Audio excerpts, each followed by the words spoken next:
श्री शिव महापुराण कथा विद्येश्वर संहिता का सप्तदशों अध्याय। 17वें अध्याय में खड्गलिंग स्वरूप प्रवण का महात्म, उसके सूक्ष्म रूप ओंकार और स्थूल रूप पंचाक्षर मंत्र का विवेचन, उसके जप की विधि एवं महिमा, कार्य ब्रह्म में लोकों से लेकर के करुण रुद्र के लोकोत्तर का विवेचन करके कालातीत पंचावरण विशिष्ट शिवलोक के अनिवर्चनीय वैभव का निरूपण तथा शिव भक्तों का सत्कार की महत्व। इसमें भी ये अध्याय भी बहुत लंबा है, इसलिए इसको 3 पार्ट में वीडियो बनाएंगे। जिसमें पहला होगा खड्गलिंग स्वरूप प्रणव का महत्व, उसके सूक्ष्म रूप ओंकार और स्थूल रूप पंचाक्षर मंत्र का विवेचन। ऋषिगण कहते हैं सूत जी से कि प्रवणस्य चा महात्म्यम खड्गलिंगस्य महामुने शिवभक्तस्य पूजम कृष्णो ब्रूहि ना प्रभो।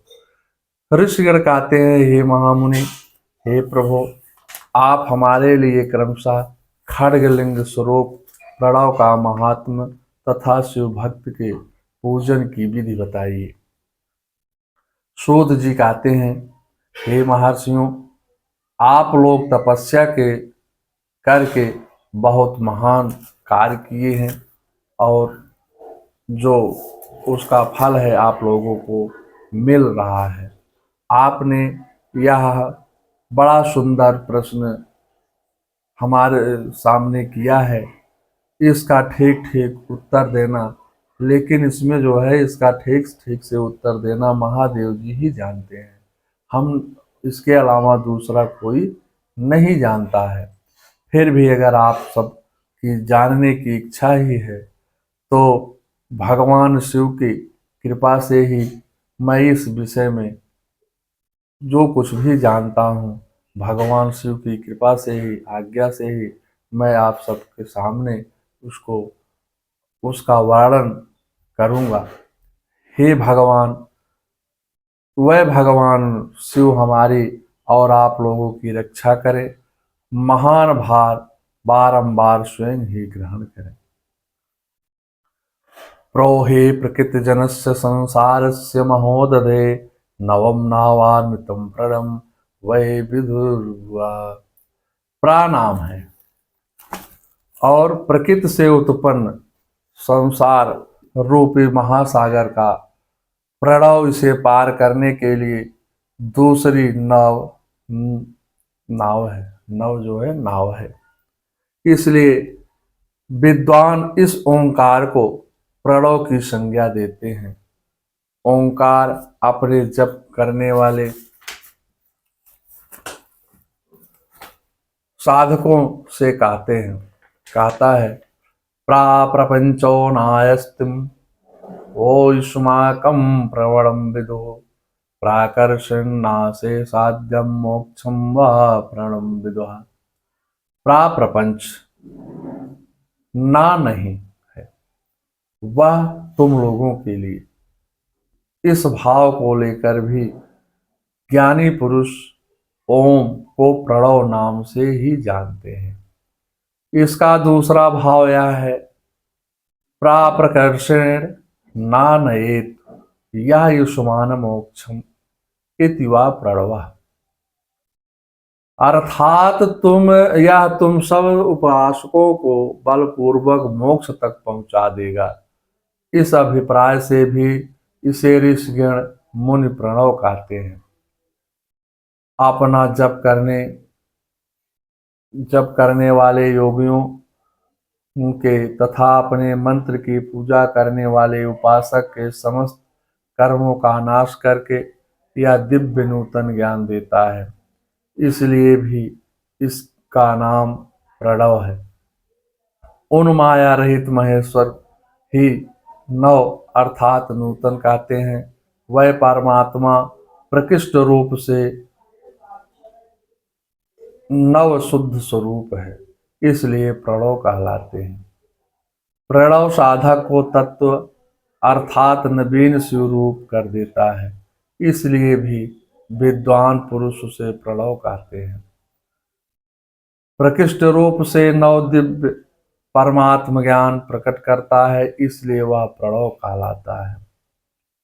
तमेव मायारहितं नूतनं परीक्षते प्राकर्षण महात्मं नवं शुद्ध स्वरूपकम् नूतनं ही करोतीति प्रणव तो विदुर्वा। प्रणव के दो भेद बताए गए, स्थूल और सूक्ष्म।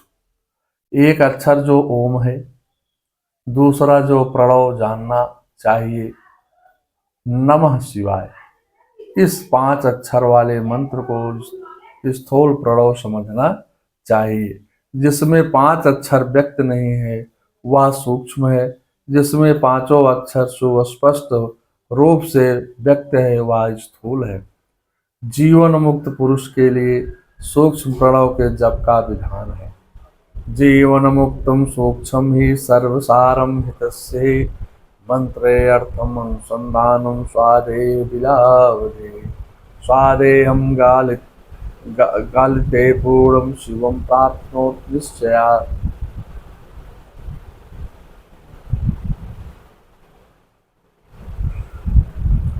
वही उस प्रणव के वही उसके लिए समस्त साधनों का भी सार है। यद्यपि जीवन मुक्ति के लिए किसी साधन की आवश्यकता नहीं है, वह सिद्ध स्वरूपा तथापि दूसरों की दृष्टि में जब तक उसका शरीर रहित है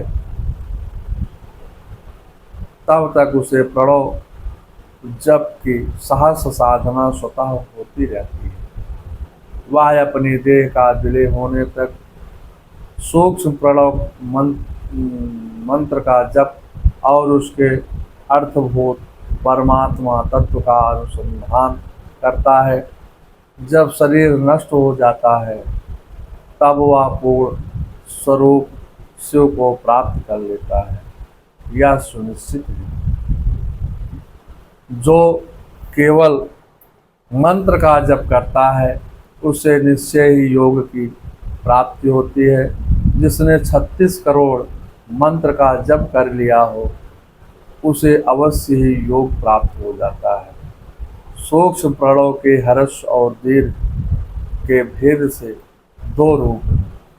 आकार सुपाकारम मकारास्यम तथा परम बिंदुनाथ युक्तम तद्धे शब्द कालम कलान्विता।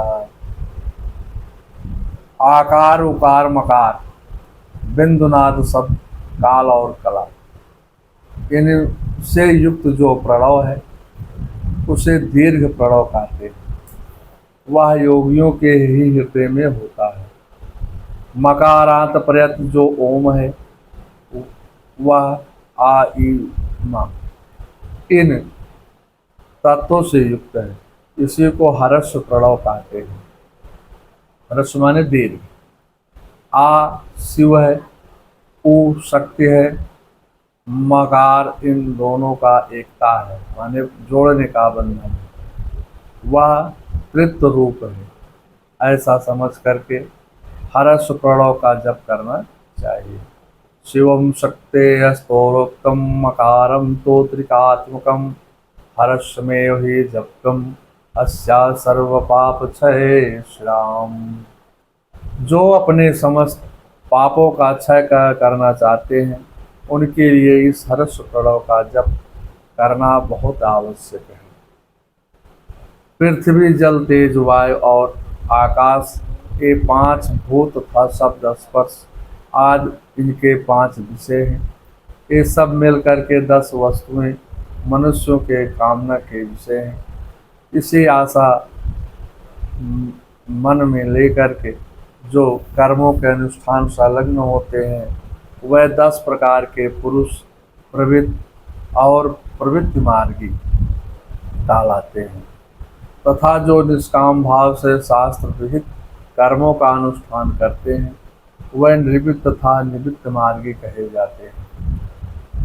प्रवृत्ति पुरुषों का हर्ष प्रणव का ही जप करना चाहिए और निवृत्त पुरुषों का दीर्घ प्रणव करना चाहिए। व्याहतियों तथा अन्य मंत्रों के आदि में इच्छानुसार शब्द और कला से युक्त प्रणव का उच्चारण करना चाहिए। वेद के आदि में दोनों संध्याओं की उपासना के समय भी ओंकार का उच्चारण करना चाहिए। प्रणव का 9 करोड़ जप करने से आप बता रहे हैं कि कितने प्रणव का कितनी बार जप करें तो उसका फल क्या प्राप्त होता है। प्रणव का 9 करोड़ जप करने से मनुष्य शुद्ध हो जाता है, और यदि वह पुनः 9 करोड़ का जप करने से पृथ्वी तत्व पर विजय प्राप्त कर लेता है। इसके बाद फिर वह यदि 9 करोड़ का जप करता है तो जल तत्व को भी जीत लेता है, और पुनः 9 करोड़ जप करने से अग्नि तत्व पर विजय प्राप्त कर लेता है। तदंतर फिर 9 करोड़ जप करने से वह तत्व पर विजय प्राप्त होता है, और फिर 9 करोड़ से आकाश को अपने अधिकार में कर लेता है। इस प्रकार 9 करोड़ का जप करके वह गंध, रस, रूप, स्पर्श और शब्द पर विजय प्राप्त कर लेता है। इसके बाद फिर 9 करोड़ का जप करके अहंकार को जीत लेता है, और जब अहंकार समाप्त हो जाता है तब भगवान का दर्शन और भगवान की कृपा प्राप्त होती है। ऐसे ही नहीं, जैसे कुछ लोग कह देते हैं कि भगवान हमको तो दिखाई नहीं दे रहे हैं, दिन भर पूजा करते हैं, भगवान है कहाँ। भगवान को पाने के लिए दिन रात एक करना पड़ेगा, तब जा कर के भगवान का उस प्रकार से अपने शरीर की शुद्धता रखनी पड़ेगी भगवान के पूजन के साथ साथ। इसके बाद तब भगवान का दर्शन होगा। कई जन्मों के तक जो है भगवान की कृपा बनी रहती है। हे द्विजों, सूत जी कहते हैं कि हे द्विजों, मनुष्य 1000 मंत्रों के जप करने से नित्य शुद्ध होता है। इसके अनंतर अपनी सिद्धि के लिए जप किया जाता है। अगर प्रत्येक मनुष्य 1000 का जाप करता है तो केवल उसकी शरीर शुद्ध होती है, उससे जो है कुछ भी उसको नहीं प्राप्त होता है। इस तरह 108 करोड़ का प्रणव जप करके उत्कृष्ट बोध को प्राप्त हुआ पुरुष शुद्ध योग प्राप्त कर लेता है, और शुद्ध योग युक्त होने से वह जीवन मुक्त हो जाता है। इसमें कोई संशय नहीं है। सदा प्रणव का जप एवं प्रणय रूपी शिव का ध्यान करते करते समाधि में स्थित हुआ महायोगी पुरुष साक्षात शिव ही है। इसमें कोई संशय नहीं है। पहले अपने शरीर में ही शिव है, इसमें कोई शिव है, इसमें कोई संशय नहीं है। और पहले अपने शरीर में ही प्रणव के ऋषि, छंद और देवता आदि का न्यास करके फिर जब आरंभ करना चाहिए। यहाँ बताया गया है किस प्रकार से कैसे पूजन करना चाहिए। आकाराद मातृका वर्ण से युक्त प्रणव का अपने अंगों में न्यास करके मनुष्य ऋषि हो जाता है। मंत्रों के 10 विध संस्कार, मातृका न्यास तथा खड्ग शोधन आदि के साथ संपूर्ण न्यास का फल उसे प्राप्त होता है। प्रवृत्ति तथा प्रवृत्ति निवृत्ति से मिश्रित भाव वाले पुरुषों के लिए स्थूल प्रणव का ही अभीष्ट साधक होता है। अब सूत जी आगे कहते हैं कि क्रिया, तप